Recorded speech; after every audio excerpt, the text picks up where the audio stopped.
એ અખિલ બ્રહ્માંડનું સર્જન, સંચાલન અને પાલન કરનારી શક્તિ સ્વરૂપા માં છે, જેને શ્રદ્ધા જગતના લોકો જગદંબા કહે છે. એ સર્વવ્યાપક માએ આખે આખા આકાશનું જે ઓઢણું ઓઢ્યું છે ને, એ ઓઢણું એટલે જ આ ભેળિયો. માડી તારા ભેળિયામાં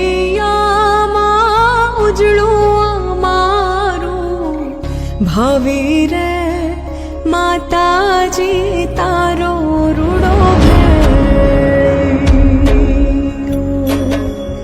માડી તમે ભલો રે